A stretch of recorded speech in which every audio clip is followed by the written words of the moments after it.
Okay, this is gonna be fun. Of course, this is Tasting History, Max Miller. Love this little photo here, just capturing the chaos of the Viking Age. This is probably like, you know, some marauders. This is a cross, so we're probably in England, more likely than not, with these thatched roofs, and this is probably like the countryside of England, North England, maybe like Northumbria or something like that. Uh, Maybe prior to Danelaw. Who knows? Anyway, guys, I'm Shields. Hope you're doing well. This is that fun little history video. This is what we do. Max Miller, let's taste some history. I can imagine that raiding an Anglo-Saxon monastery was exhausting work, but luckily medieval monks ate pretty darn well. So along with a nice silver chalice, make sure to pillage yourself up a What? There's some raspberries, a strawberry, and that's ham, right? I think that's ham. dish of pork with berry sauce. Does a Viking good. So thank you to Porter Road for sponsoring this video as we make up a dish that might have been eaten on the day that the Vikings first raided Lindisfarne, this time on Tasting History. That's a very popular place for a monastery, by the way, Lindisfarne.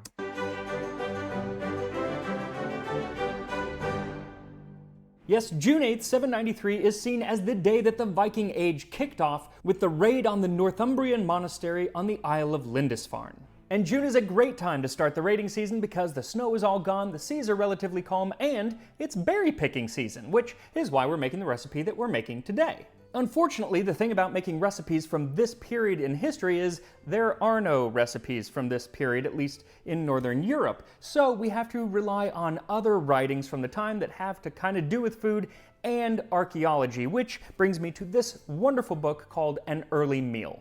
Interesting. The authors Daniel Serra and Hanna Thunberg created recipes based on the methods and ingredients available in specific areas of Scandinavia and England during the Viking Age. So I am adapting one of their recipes for a berry sauce using ingredients that probably would have been available on the Isle of Lindisfarne in 793. Now when it comes to what meat to use, there are actually several options. They had geese, fish, sheep, puffin, and even dolphin. Puffin? Dolphin? Are we talking about like dolphin? See, the story goes that one of Lindisfarne's most famous inhabitants, Saint Cuthbert, was given 3 servings of dolphin by God. Unfortunately, I don't have any dolphin, and I wouldn't eat it even if I did, so instead I am going Is that even like legal?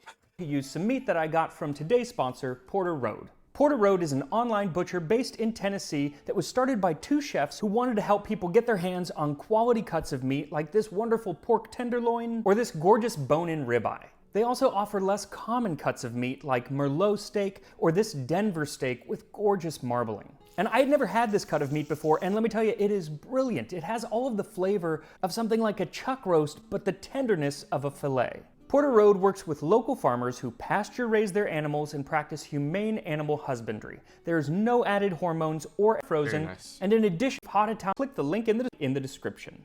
Now, as I said, you can use pretty much any meat that you want for this recipe, but I'm going to go with that pork tenderloin. And the reason is, 1, they did raise pigs on the island at the time, and 2, one of my favorite stories about St. Cuthbert involves pigs, actually pig fat, though he didn't actually use it for eating. See, when St. Cuthbert first arrived on the Isle of Lindisfarne, he first exorcised some demons. What?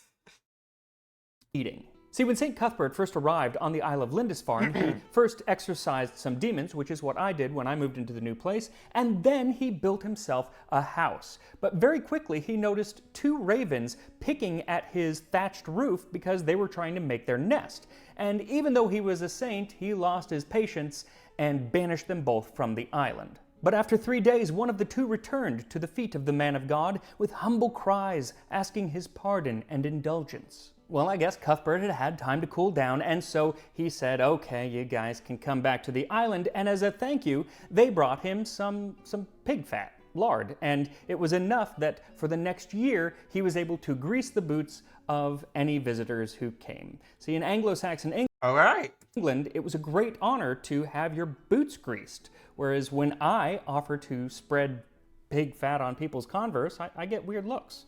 But regardless, that is why for this recipe, What does that do? What is the application functionality of that? I chose to use 1 pound or a half kilogram of pork tenderloin.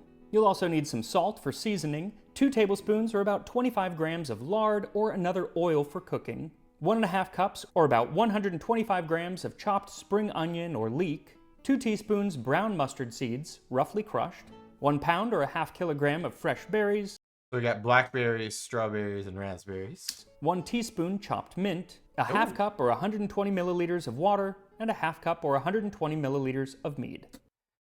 That's the secret ingredient.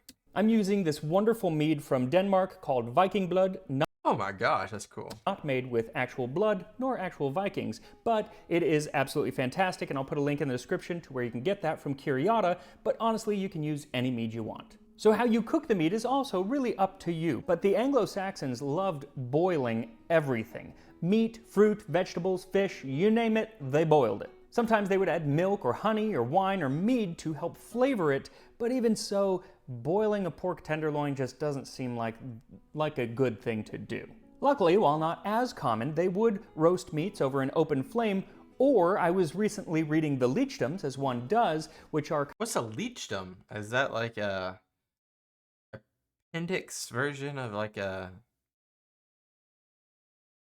information? kind of medical texts with semi-recipes from the time That's what period, and Leechdom. Leeches, medicine. Okay. they would often mention baking meats using the word abakken, which is to put it in an oven. And That makes sense. luckily, the monks at Lindisfarne had ovens. So as I don't have the heart to boil my pork tenderloin, I will be braising or baking this in an oven. So first, salt the pork well, then melt some lard in a pot over a flame, then add the pork and So we're searing and then we're going to put it in the oven. sear it all around until nice and brown, about 5 to 7 minutes. Then remove the pork and add the onions or leeks to the pot and cook for another 2 to 3 minutes. Ooh. Then pour in the mead and the water and stir, removing any brown bits from the bottom of the pot. Then add the mint and the mustard seed and bring to a simmer before adding the pork back in. Cover the pot and transfer it to an oven at 325 degrees Fahrenheit or 160 Celsius for about 20 to 30 minutes, or until the center of the pork reaches 145 degrees. This looks so good. Like I've been close to trying some things. Bro, this right here might just have to try it. Then remove the pot and set it back on the stove, then remove the pork and let it rest while you prepare the berry sauce. Just add the berries to the pot with the braising liquid and bring it to a gentle simmer. Let them cook until they're nice and soft. You can't really overcook them, so I'd go at least 7 to 8 minutes. Then turn off the flame. I wonder how like that sweet and then like that earthy and then like that meat all like collide. Like how does that coincide together? And mash the berries, then pour the entire mixture through a sieve, pressing out as much of the liquid as possible. Then return the juice to the pot and simmer for another 5 to 7 minutes to let it reduce down. And while the sauce reduces, let us also reduce the entire Viking Age down to that first day in 793. Okay. Here we go. So every time I make any kind of Viking recipe or even use the word Viking, I get a lot of comments. Not everyone was a Viking. Because there is a lot of rather pedantic controversy about the term Viking. Because originally the word did not refer to the entire Norse people of the 7th to 11th centuries, which is how we usually use it today, but only to those that were engaged in raiding and pillaging. They were marauders, right? They were factions. Essentially pirates that were not part of a war. That's a very great explanation. Pirates that were not a part of a war. However, they did have war. But as the meaning of words tend to evolve, just like December used to mean the 10th month and now we celebrate it in the 12th month, I think we have to be rather flexible with how we use the term Viking. However, in this video, the term Viking is actually being used in its original sense, because those people who rolled up on the shores of Lindisfarne in 793 were most definitely raiding and pillaging. But before we get to them, it's actually really important to know about the place that they were pillaging. The Isle of Lindisfarne, also called Holy Island, is off the east coast of northern England. And the first monastic cathedral there was founded in the early 600s by the Irish Saint Aidan, who served as Lindisfarne Priory's first bishop. And I know what you're thinking, a bishop's seat is usually in a very big city with a lot of other people around, and You're right, and the people, even at this time, seemed a little confused about it as well. Because the Venerable Bede, who was writing not long after the founding, said, "Let no one be surprised that on this isle of Lindisfarne, small as it is, there is found the seat of a bishop, for it actually is so." And unlike a large cathedral in a big Maybe it was like a hotspot. You know what I mean? city where then a bishop would be treated like a great lord, Bede says that at Lindisfarne, everyone from the priests, deacons, singers, and readers, and other ecclesiastical grades, together with the bishop himself, keep the monastic rule in all things. Very down to earth, until it became a tourist trap. Yes, today, while visitors go to Hollywood Boulevard and Disneyland, the place to vacation in 8th century Europe was church. And instead of waiting hours in line to see Mickey Mouse, be he the real thing or a cheap knockoff, medieval pilgrims waited in line to see the Yeah. Relics. bones and other relics of saints, Yeah. even though sometimes those were also cheap knockoffs. But in Lindisfarne, the bones of St. Cuthbert were almost definitely real, and people flocked from all over Britain to see these bones. And I mean, this is just not even like a English thing. Obviously, they did the same thing all the way through the Levant, through the pilgrimages that took place throughout the medieval age. And if remains of dead saints aren't your thing, they had other things, because the monks were known all across Northern Europe for their wonderful medical knowledge and were the proud creators of the Lindisfarne Gospels, some of the most spectacular illuminated manuscripts of the time. There was something for everyone at Lindisfarne. And just like tourist traps or theme parks today have a whole infrastructure around them to help deal with all of the people, so that same thing happened on Lindisfarne. And so by the 790s, it was not just the priory, but a whole little village had grown up around it. And then came the year 793. And the Anglo-Saxon Chronicle lets us know what happened in 793, and it was not a good year. This year, dreadful, foreboding omens came over the land of the Northumbrians, terrifying the people most woefully. These were immense sheets of light rushing through the air, and whirlwinds and fiery dragons were seen flying across the sky. These signs were soon followed by a great famine, and not long after, on the 6th day before the Ides of January in the same year, the ravaging of wretched heathen men destroyed God's church at Lindisfarne with pillaging and slaughter. And yes, it says January, but that is because of a scribal error. We do know from other writings of the time that it was in June. Big difference. Big difference. Big difference for that reason. And specifically, we know that it was at high tide. See, Lindisfarne is not really an island all the time. It's what's known as a tidal island. So as the tides reduce, the land shows. And at low tide, there was a muddy footpath that could lead you to and from the mainland. That makes sense. So that's how people traverse that. And on that mainland, there was a well-defended castle at Bamborough. So if you're going to attack an undefended priory there, you're going to do it at high tide so that the fellas from the castle can't come over to save the day. Very smart. If they did that purposely, which I imagine they did. So high tide is coming in, and the villagers and monks see off in the distance some ships coming, but they were probably just traders heading to the mainland, happened all the time. But as they got closer, they noticed on the prow of their ships there were dragons, and the men inside were large, probably blonde, and carrying axes and swords. Didn't look like a welcome party, did it?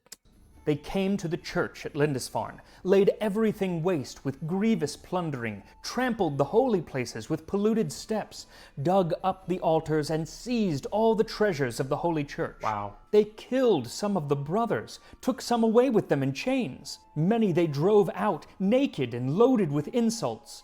Some they drowned in the sea. So there were other people there that day, but all of the writings focus on the church and the monks. And it was because it was a church and because they were monks that people freaked out, and it's often seen as the day that the Viking Age began. And I bet you, like, these beliefs of omens and the world is ending became so prominent at this time because you have this demonic people, is what they would be imagining, right? They're imagining there's these demonic individuals coming over here, tearing our churches down, ripping our altars up, killing our brothers, XYZ.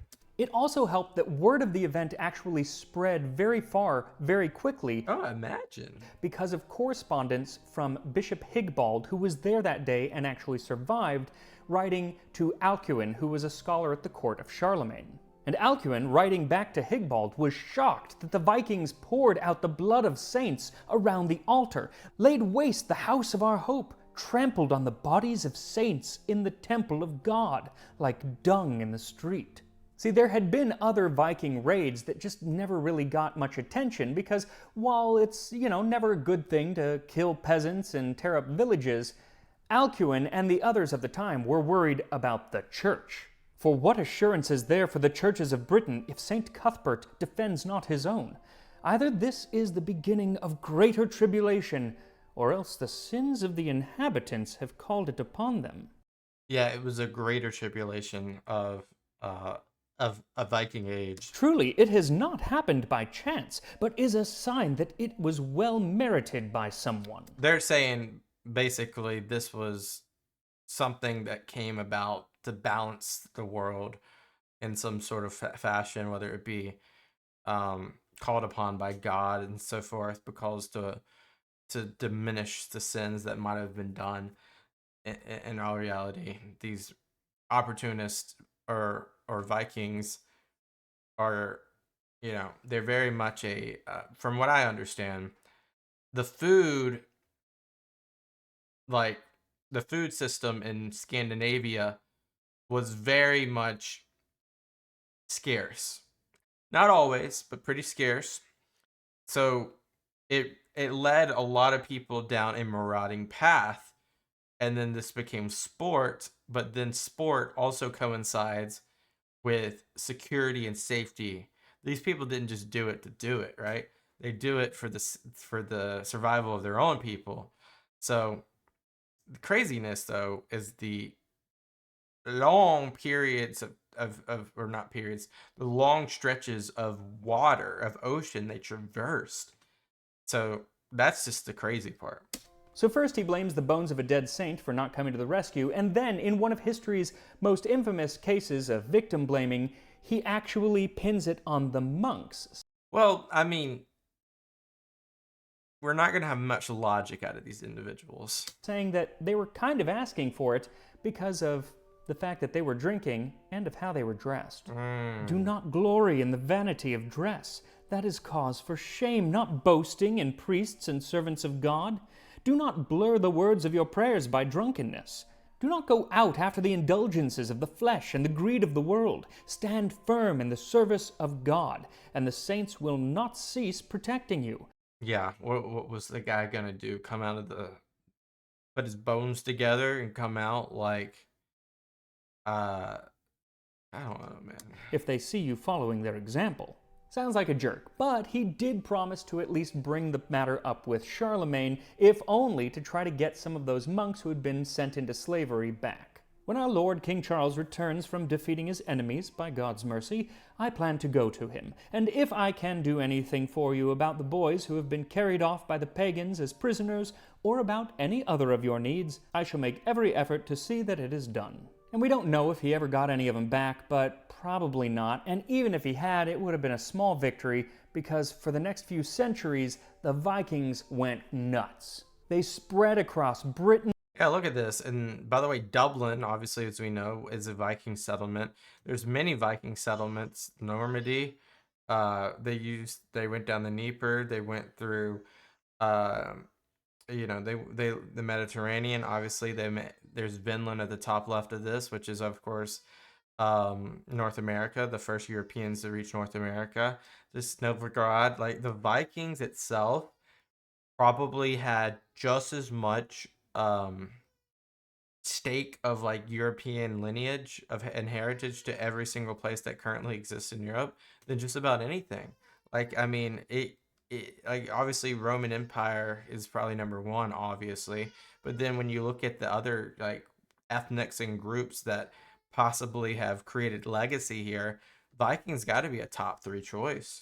Through Russia into the Byzantine. And when I say Vikings, Vikings X Scandinavians, right? Because Vikings is the sword of this method, of this system, but this also includes trade, includes normal people that were led by the Vikings as the sword. Empire, Northern Europe, and all the way down to Sicily. And they kept visiting that poor little Isle of Lindisfarne until eventually the monks had to abandon the entire place. The ruins of the monastery that are there now actually are much later, from a monastery that was built in 1093 after the monks were able to come back once the Vikings of Europe had transitioned over into being the aristocracy of Europe. And you might think that after the first, second, or even third raid on your island, the monks would stop having things that the Vikings wanted to steal. Or maybe what kept bringing the Norsemen back to the island Was the food. Good, he brought it back.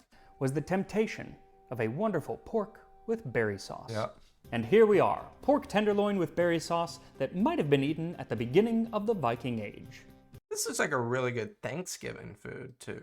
So it smells really good, but the sauce is not very thick. I kind of thought that it would be thicker, and maybe it depends on what kind of fruit you're using, but without adding any kind of starch, it's just not going to thicken up as much as one might expect a sauce today. So it kind of soaks into the meat, but maybe that's okay. Let's give it a shot.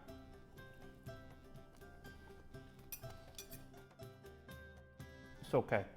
Oh, I was hoping he was going to be flabbergasted at the amazingness of it.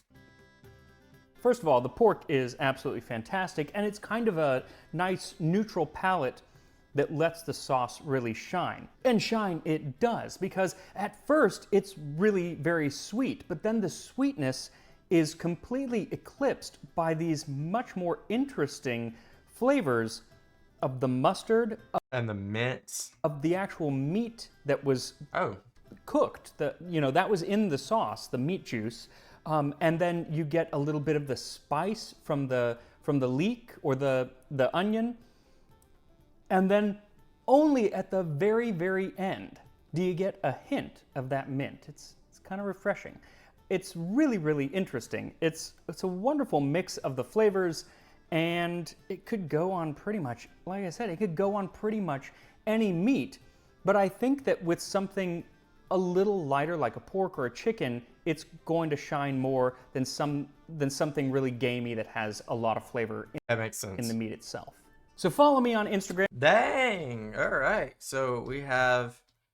He didn't give a rating this time, but based off his tone, he'd probably say like 7 out of 10, something similar. It feels very akin to like cranberry sauce, but more, I guess, more interestingly different. But the meat itself looks good. So usually that's the main part of the tale here, but also how it was marinated. But yeah, the people of Middle Ages England were eating this. They were eating probably pretty good. This was probably a luxury, a blessing, as meat and so forth were not everyday things, but for sure something that can be done in moderation. Thank you guys for being here. As always, leave me some video suggestions down below. Maybe it has to do with England. Maybe it has to do with the Scandinavian ages of Vikings and Middle Ages and medieval, etc. As always, I'll see you guys next time. Peace out and bye-bye.